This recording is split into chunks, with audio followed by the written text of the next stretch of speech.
Harry's Wife, part 93.26. The massive workload. How does she cope?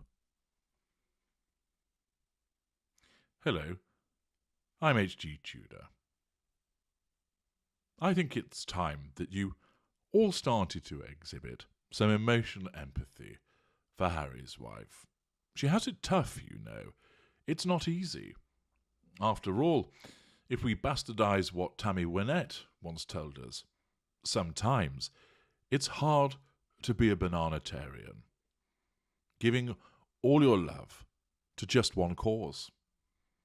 You'll have the bad times, and the cause will have the good times, doing things that you just don't understand. But if you love the cause, you'll forgive the cause, even though the cause is hard to understand. And if you love the cause, oh, be proud of the cause, 'cause after all, he's just a cause. Stand by your cause. Give him 2 bananas to cling to, and something soft and gooey to come to, when nights are cold and lonely. So yes, sometimes it's hard to be a bananatarian, and of course we're going to learn just how difficult things truly are for Harry's wife. You see, as part of the necessity of the continued assertion of control over the readers and those that scour the internet, you are well aware that Harry's wife has instructed the PR agencies to instruct certain supine publications to come out with marshmallow bum fluffery for the purpose of keeping her in the public eye, to remind us all that she is relevant, to remind us all that she's relatable, and that while she remains hidden, perhaps recovering from whatever procedure some people seem to think that she's experienced, or whether she is busy, desperately trying to plagiarize material from other people in order to fulfill the Spotify and Netflix contracts. It continues to be the case that the PR agencies have their work cut out trying to explain to everybody just how wonderful she is. Once again, we have some more nonsense come our way, and this is to exemplify just how difficult life is for Harry's wife, that she has this massive workload. It's difficult. She has to look after the 2 children with those nannies there. That's very hard, telling the nannies what to do. Imagine looking after that 27,000 bathroomed Monteshitshow mansion that passes for where the Addams family might live. Imagine how long it takes to tell all those cleaners where they need to clean and what their rotas are. It can't be easy doing online shopping, you know, or instructing an assistant to deal with the emails and to organise her diary. These are taxing times for the Empress of Woke, the Duchess of Cash. You should be giving her your sympathy as she struggles with this burden, admirably marching on in the face of considerable difficulties. And of course, not only are there all those background commitments, some of which I've just mentioned, there is the fact that she has to make the public appearances. Of course, she has stepped back from royalty, but that doesn't mean that she can't and won't go out and meet her public. After all, her public adore her, you know, that she is going to be a politician or a chat show host or some kind of Nigella Lawson-based food guru, or starting up a blog again, or maybe just becoming an astronaut. After all, what Harry's wife wants to do, Harry's wife gets to do. Isn't that the case, Prince of Pink Pancakes? But putting that to one side, what is the PR puff piece telling us with regard to the exceptional burden that she's placed upon? Well, it falls to people.com, who announce with an article through Janine Henney, every time Prince Harry and Harry's wife have stepped out in the United States, see every public appearance the Duke and Duchess of Sussex have made stateside since relocating to California 2 years ago. Well, I suppose you'd better settle back, really, hadn't you, and make yourselves comfortable, because this is going to be an absolutely mammoth video as we recount every single occasion that they've made a public appearance over the last 2 years or so. Now, if I remember correctly, they relocated to Monty Shit Show roughly March 2020. So let's call it the 1st of March for the ease of use. And therefore, since then until now, when this article was published, which was the 17th of February, that's what in terms of the number of days? That's 729, isn't it? Okay? So 729 days available to Harry's wife to carry out all of these public engagements, these public appearances. Now, before we get into them, and obviously get into this very, very, very, very long video, why don't you have a think? Have a thunk.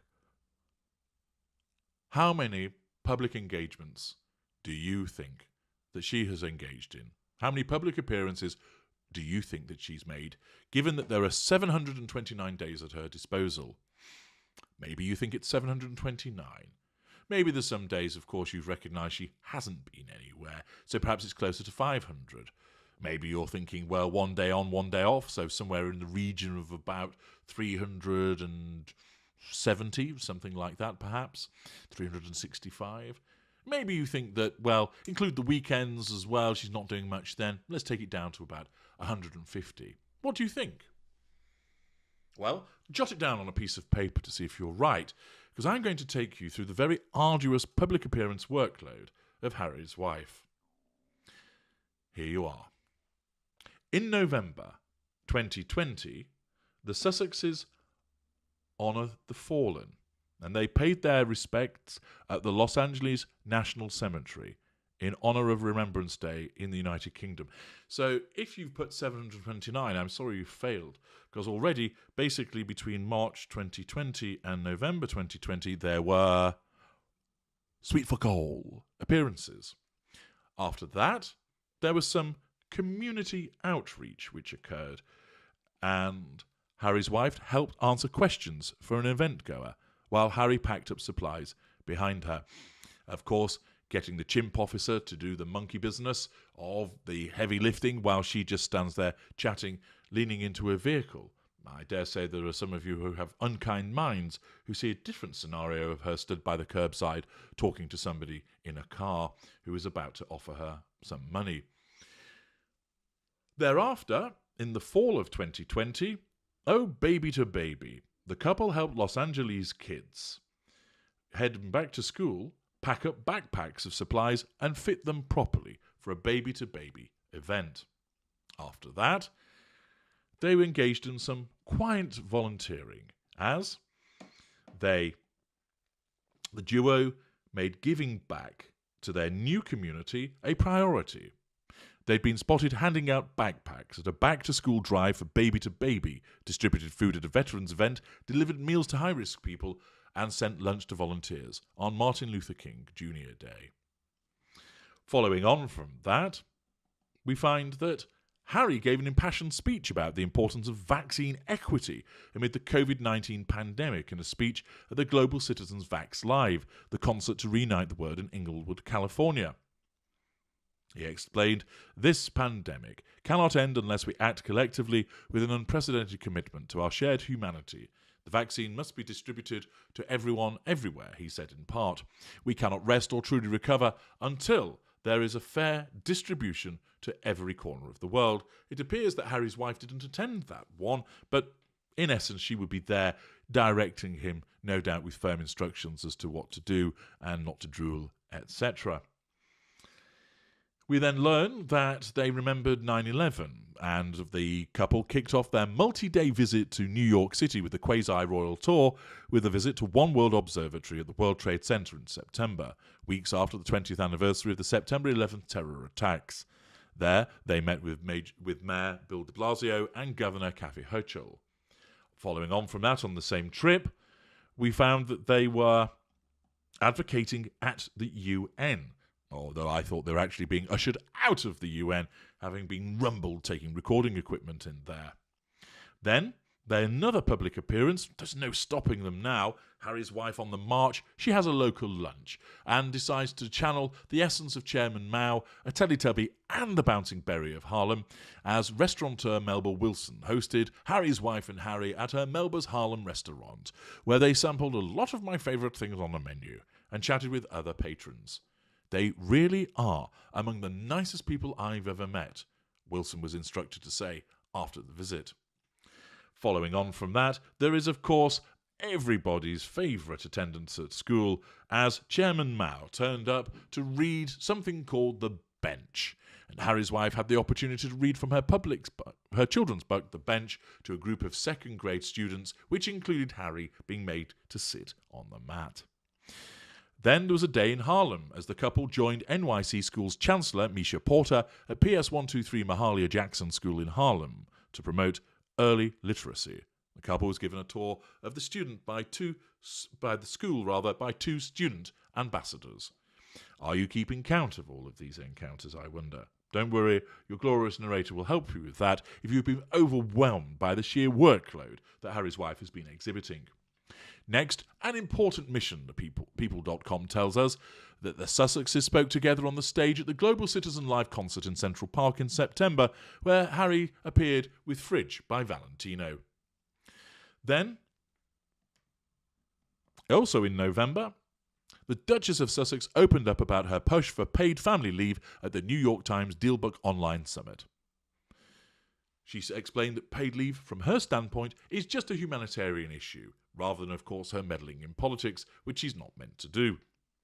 Following on from that, of course, there was the appearance of the Burst Ripe Tomato, as they appeared at the Glam Gala. People.com telling us that Harry's and Harry's wife stepped out for a night out in New York City in November for the 2021 Salute to Freedom Gala. After that, there then followed a visit spending time with students. During a visit, Harry and Harry's wife toured a classroom and met some of the young Afghan refugee children who call the Air Force Base their temporary home. The kids were learning head, shoulders, knees and toes to help with their English, and the couple led a rousing rendition of the song. They were doing this on Veterans Day, and alongside that appearance in the classroom, they hosted a luncheon for service members and their spouses at the Joint Base McGuire-Dix Lakehurst in New Jersey. Apparently, over the meal, the group discussed topics including mental health and building strong communities. I'm not sure if it's true, but when Harry was told about building strong communities, he produced his building blocks and said, "I'm ready when you are." Then, another appearance. Well, it isn't Harry's wife this time, but of course she sent him out as a substitute, involving Harry to go to the Super Bowl. And apparently, after the Rams' victory, the Prince got a close look at the American Crown Jewels. No, not his own pink pods, but the Vince Lombardi trophy. And here he is looking at it, no doubt going, "That's bonkers." And finally, the final excursion or outing or public appearance, again one which didn't include Harry's wife, was the attendance at Super Bowl 56, where Prince Harry attended the big game in Inglewood, California, with his cousin Princess Eugenie. Now, how many attendances and outings were that? Well, in some instances, they managed to sort of elongate the New York City attendance into several public appearances, and Harry's wife didn't make it to probably 3 of them, but we'll give her the benefit of the doubt and say because Harry was there, because she's his handler, she was in effect attendance. How many? 17. That's right, 17. Now, what's the purpose of telling us all of this? Well, quite simply, it's to keep Harry's wife in the public eye, to make it seem like she's interesting, relatable, and it's done by dragging up the past. She's not doing anything of note at the current time. But her narcissism doesn't allow her to sit there silently and remain stumm. It has to ensure that she asserts control, draws fuel, gains character traits and residual benefits. And in so doing, what that means is that the PR pieces have to come. And we have this slab of, quite frankly, nonsense. 17. 17 appearances, 14 including Harry's wife, in a period of 729 days. Oh, so arduous. What have you been doing the rest of the time? Chasing chickens? Beasting Harry? What is it that's been going on the rest of the time? You've got all of this time on your hands where you've basically, if we take Harry out of the equation, 14 appearances, leaving 715 spare days since she's been there. So why hasn't anything been produced for Spotify? Why hasn't anything been produced for Netflix? Lack of accountability. Laziness, in effect. I've got the money. I think I'll just sit around pontificating about me being a politician or an astronaut or a foodie. I'll spend this time scouring social media to see who the nasty enemies are out there. This is just another PR puff piece, bringing up the past to assert control in the now, and it's weak. It's see-through. One can easily make a mockery of it as one has already done so. It serves no purpose other than to bring up something that has already happened, which is of not any meaningful quality, that they've milked once but will keep on milking again, which of course is the preserve of the narcissist to keep revisiting matters and drawing from them anew for the purpose of the prime aims. But I'll leave you with this. Harry's wife made, as identified, 14 public appearances in the 729 days since she ended up stateside. In just 2021 only, these were the public appearances of the royal family. Her Majesty the Queen, 192 engagements. Prince William, 223 engagements. Sophie Wessex, 144 engagements. The Duchess of Cambridge, 119 public engagements. The Duchess of Cornwall, 157 engagements. And, top of the lot, the Prince of Wales, Prince Charles, 335 engagements in the year. 14 public appearances. Shat all over by the industrious royal family. And it just goes to demonstrate that by comparison, banging on about, oh, here are all of our public appearances, aren't we great? It fades into insignificance compared to the industry demonstrated by the other members of the royal family. And it shows this pitiful attempt at manipulation through bringing up the past for what it actually is. I'm H.G. Tudor. Thank you for listening.